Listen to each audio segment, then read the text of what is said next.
Assalamualaikum warahmatullahi wabarakatuh. Waalaikumsalam warahmatullahi wabarakatuh. Alhamdulillah wassalatu wassalamu ala Rasulillah Sayyidina Muhammad ibn Abdullah wa ala alihi wa sahbihi wa man walah wa la hawla wa la quwwata illa billah.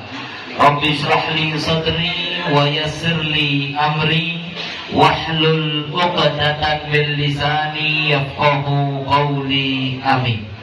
Para alim ulama, para kiai, para gus, para habaib yang sangat kami hormati, seluruh tokoh masyarakat, tuan rumah dan juga mempelai pengantin berdua yang berbahagia.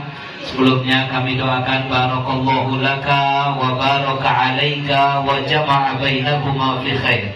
Yang mana kami di sini mewakili daripada keluarga Bapak Soleh dan Ibu Istiqomah untuk menerima daripada mempelai pengantin putri perempuan, yaitu Lailatul Hikmah, putri dari Bapak Konali, yang mana sebagaimana tadi sudah diserahkan. Maka kami mewakili keluarga Bapak Soleh dan juga Ibu Istiqomah menerima dengan lapang dada, dan Bapak Soleh tadi sudah berbisik kepada saya bahwa ananda Lailatul Hikmah ini diterima seperti anaknya sendiri, dan mudah-mudahan hidup di sini juga tidak sungkan dan menjadikan Bapak Soleh dan Ibu Istiqomah seperti orang tuanya sendiri, nyaman di sini, walaupun ya pasti awalnya sungkan, ya awalnya pasti sungkan, perlu adaptasi yang tidak mudah. Namanya juga baru kenal, ya namanya juga baru kenal. Memang betul moro tua itu ya wong tua, memang bener. Tapi oleh diputer-puter ya moro tua ya wong tua, tapi ya dudu wong tua sing lain aku, kan seperti itu ya. Sehingga perlu adaptasi yang mana kedua belah pihak, maupun pengantin putri maupun keluarga yang ada di sini, bagaimana sama-sama bisa menyesuaikan dan mempercepat sehingga benar-benar bisa tercipta suasana sebagaimana seorang anak dan orang tua.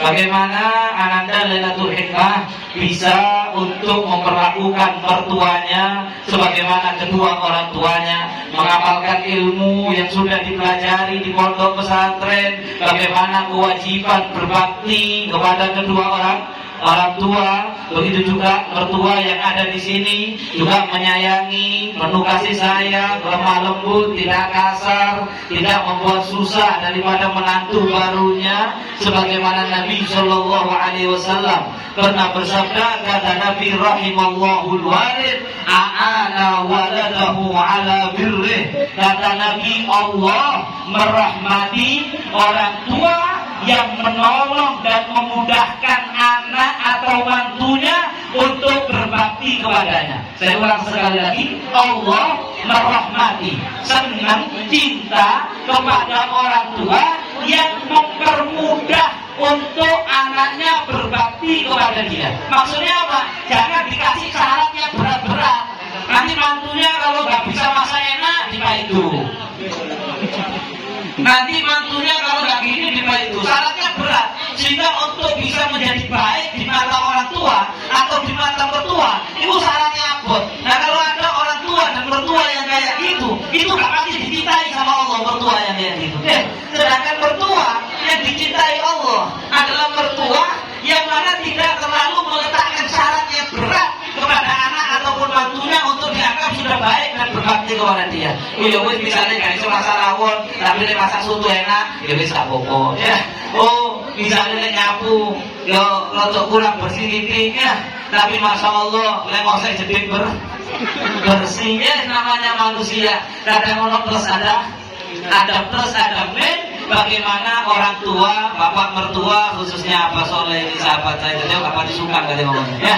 Abah Soleh dan juga istrinya, ya wis bisa melumoi lah lek jare wong Jawa. Lek ono kurang-kurangi pokok kan teman-teman ya dilumoi. Wis alhamdulillah mantuku kan niku aneh-aneh kan belaka, wis anggap apik, wis anggap bakti. Begitu juga sebaliknya, Anda Lailatul Hikmah menganggap moro sepahnya ini, moro-moro dari wong tuanya dan juga suaminya, juga jangan terlalu berandap-andap, waduh gimana mertua saya harus begini, ya enggak lah. Ada kurang lebihnya juga bisa diterima. Kemudian menutup, bagaimana kemudian kedua mempelai ini sibuk fokus kepada menunaikan kewajibannya, karena suami istri itu ada kewajiban, ada hak. Suami istri itu jadi kacar-kacir rumah tangga, amburadul kalau dua-duanya bingung menuntut haknya. Kadang-kadang banyak rumah tangga itu tak karu-karuan karena suami bingung menuntut haknya sebagai suami, istri bingung menuntut haknya sebagai istri, akan tetapi lupa menunaikan kewajiban. Saya kasih contoh. Kalau ada orang kerja di pabrik, apa kewajibannya dia? Masuk jam 7, pulang jam 4, oke. Jam 4 dia pulang, kewajibannya apa? Kerja. Haknya dia 1 bulan dapat gaji. Kalau ada karyawan yang tidak melakukan kewajiban, bingung kok hak, bingung gak gaji. Wayane nyambut gawe gak teko. Wayane nyambut gawe leye-leye wale gajian, teko dhisik protes njaluk digaji, ditempelin sampe bos iki napa. Ditempelin, dipecat. Kenapa? Kewajiban tidak dilakukan, bingung menuntut hak.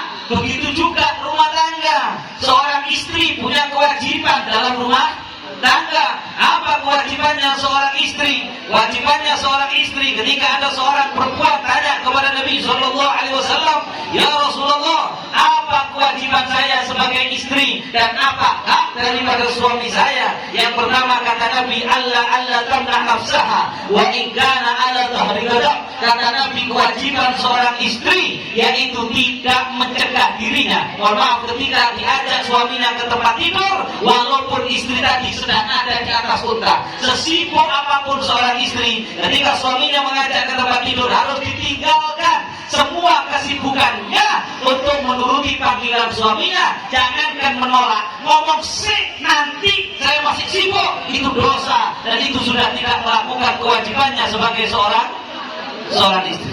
Yang kedua, wa alla tasumu yawman illa bi'idni illa fi Ramadan.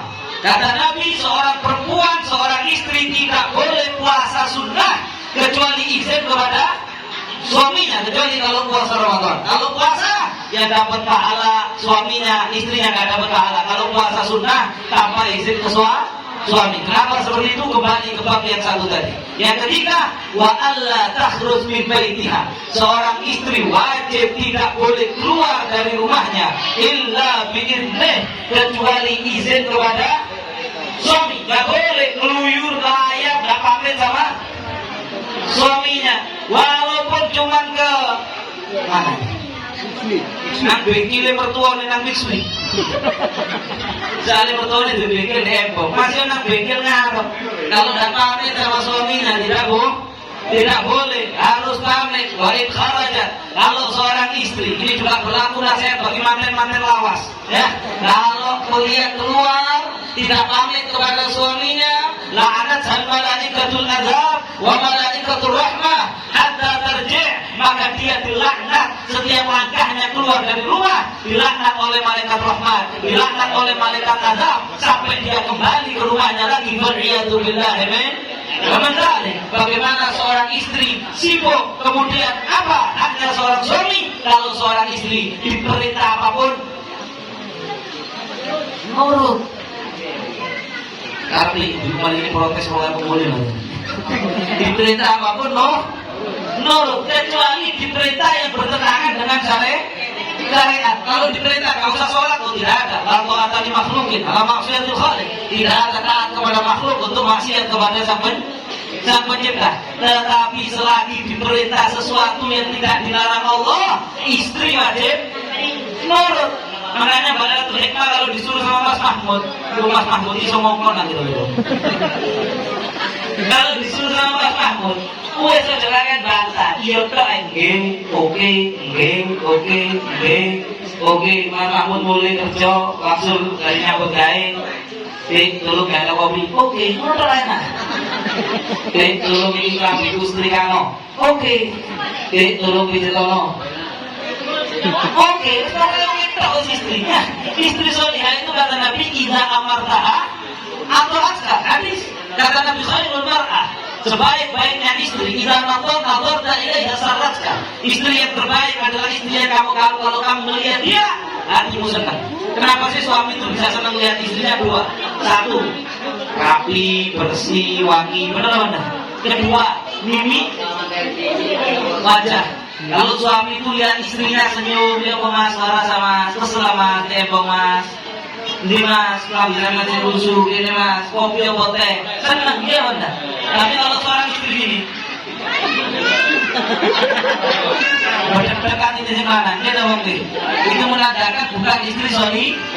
Istri yang tidak solihah, yang tidak dapat ridho suaminya, tidak bisa mendapatkan surga, tidak bisa mencium wanginya surganya Allah, tidak bisa dapat ridhonya Allah. Walaupun sembahyang sampai dasi pultul, tidak bisa berbusur oleh kali ridho isi lanang. Sebenarnya, Allah melihat gimana seorang istri yang solihah, seorang wanita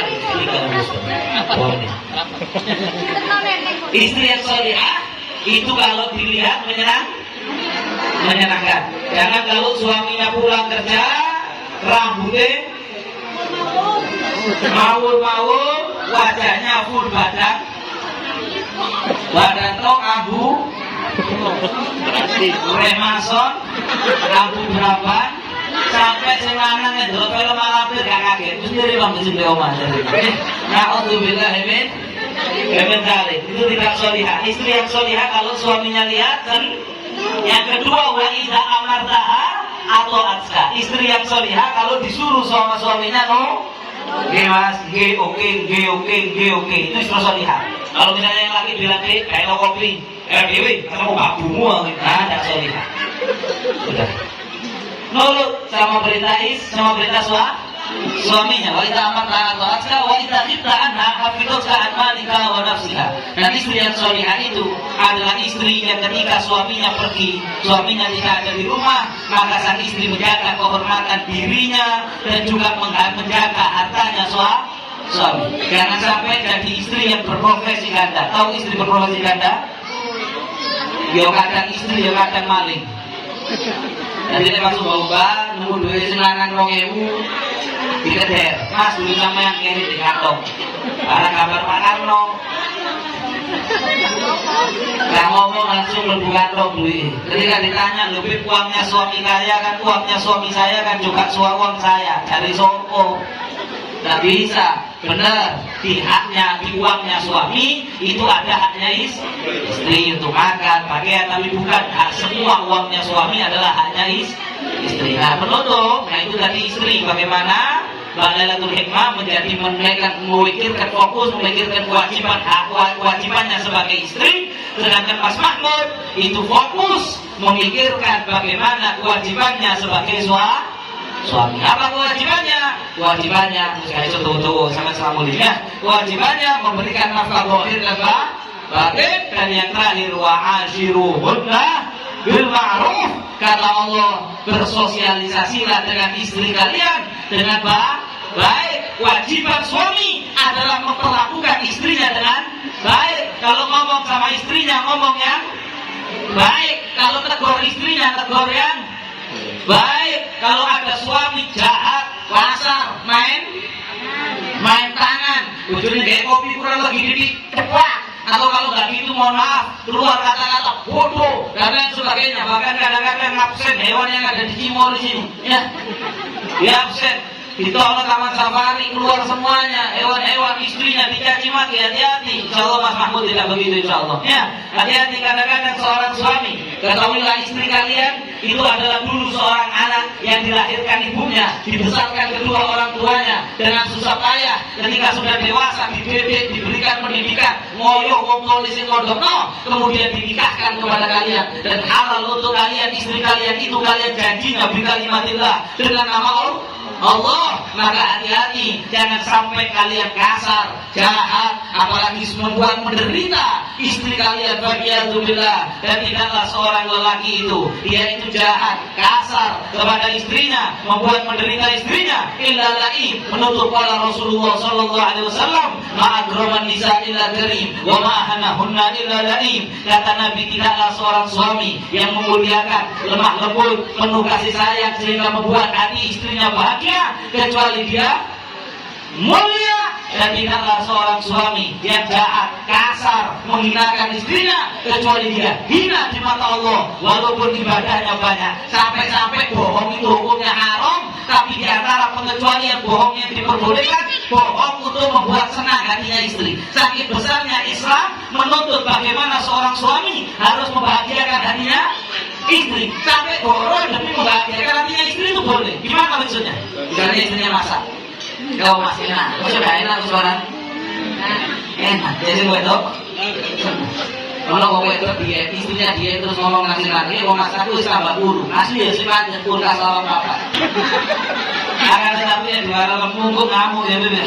Masya Allah, wis dibangku ruwet wis juara. Iya tak dulu harus mulai langsing sampai. Nah, yang penting hati desa itu sampai dalam Islam. Kalau kita baca kitab yang ulumudinnya Imam Ghazali, dikecualikan bohong itu haram, di antara pengecualiannya untuk membuat senang hatinya istri. Begitu tinggi syariat Islam menjunjung bagaimana seorang suami harus membahagiakan istri. Kalau suami sibuk menunaikan kewajibannya membahagiakan istrinya, istri bingung menunaikan kewajiban untuk membahagiakan suaminya, maka akan tercipta rumah tangga yang sakinah, mawaddah, warahmah, penuh ketenangan, penuh cinta dan kasih sayang. Mudah-mudahan itu diberikan Allah kepada kedua mempelai Mas Mahmud dan istrinya, dan mereka berdua selain diberikan sakinah, mawaddah, warahmah, diberikan keturunan dzurriyyah salihah, keturunan yang banyak, anak yang wakil insyaallah.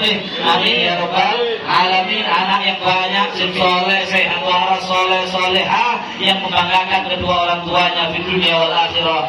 Amin ya rabbal alamin. Hadza wa lakum. Wassalamualaikum warahmatullahi wabarakatuh.